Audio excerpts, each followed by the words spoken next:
with the cold wisps of a blackened moon, came a great defiance.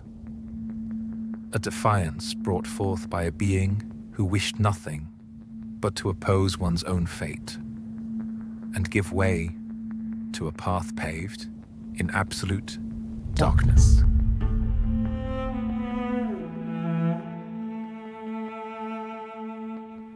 In the midst of a raging war, the two leaders of ether opposition would fall in a form of devotion for one another. This would halt the war in its tracks and bring a rise to a marriage. With this marriage, 3 children would be born. Radahn, the child that would one day become the conqueror of stars. Rykard, a blasphemous being who would embody a great sin. And finally, Ranni, the youngest, and the one rightful heir to this newfound throne.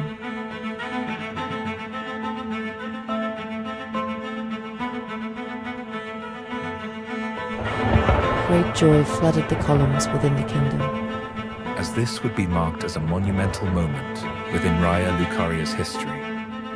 She would be cherished amongst all and be given gifts of all kinds. A burgundy velvet woven dress to match her silk red hair. Ashes of lone wolves to guide one's path.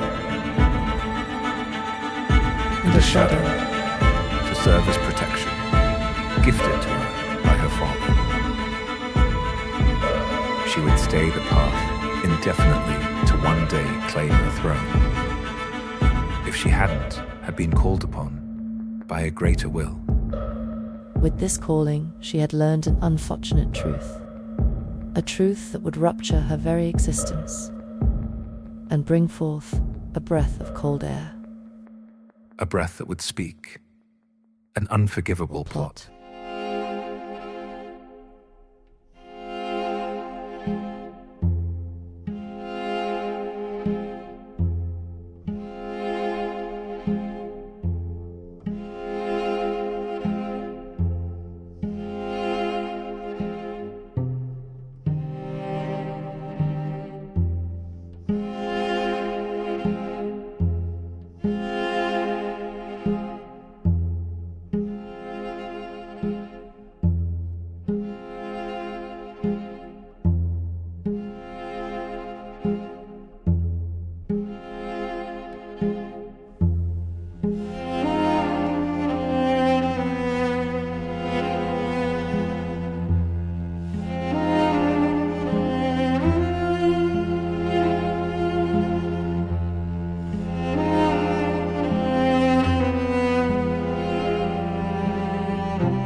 Within of her adolescence, Ranni would continue to play along the path that had already been written for her, as not much could be done, but ultimately knowing she would eventually diverge when given the opportunity. An opportunity slowly being constructed of her own will, as she was now an Empyrean and may be capable in attempting to gain the wits necessary in carving the perfect plot.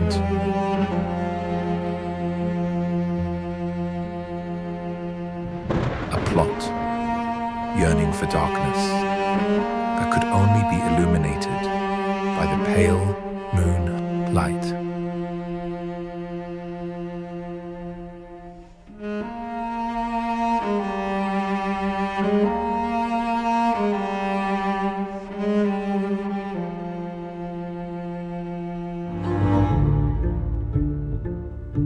Unfortunately, time and time again, it had become tradition for Rennala to watch another crimson-haired Empyrean leave the lands of Liurnia. For no one being wishes to be cradled indefinitely, no matter how soothing it may be.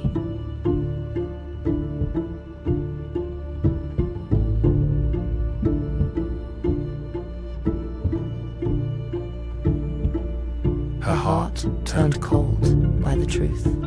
Only the path ahead could possibly justify her actions. It's been said, somewhere within the lands between lays hidden a civilization descended of the stars. A civilization once forsaken. It is they who are believed to be the keepers of great secrets. Secrets that could rewrite one's own destiny.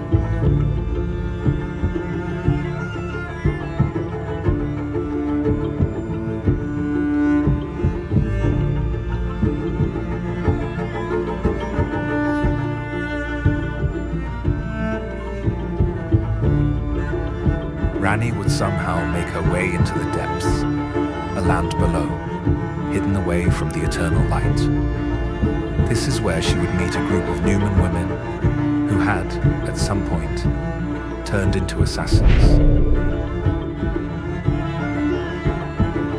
Ranni's encounter with the assassins would very quickly become a deal brokered amongst the rebellious, with both sides attempting to expose that this will is not absolute, and that the light is all but a false. It was death what they need granted. A destined death. In order to break this will, two deaths of godlike beings would need to occur, with one mirroring the other. With this would come an opportunity for a being to flee from their destined path and be free from a will already written. This would bring forth a night that would stain the lands between forever, the night of the Black Knives.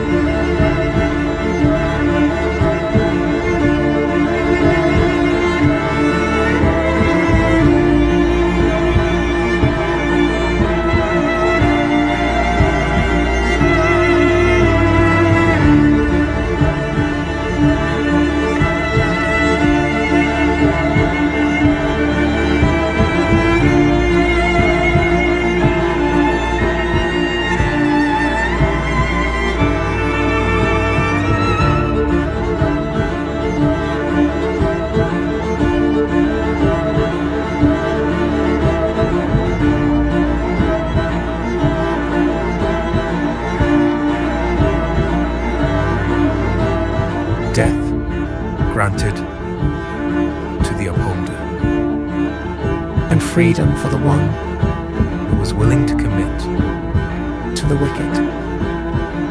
This would be her story, the one who refused the warmth and embraced the cold.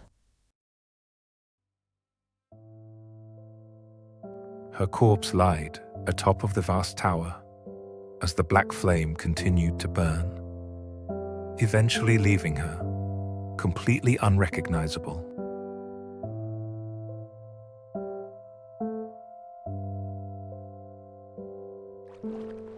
And for the slain one, Godwyn the Golden, his remnants would soak the lands between, causing an abomination to sprout. Roots that would give rise to those who would live in death. With the events orchestrated by Ranni would come a series of great wars erupting of chaos and destruction that would, and that did, shatter the wills of countless beings.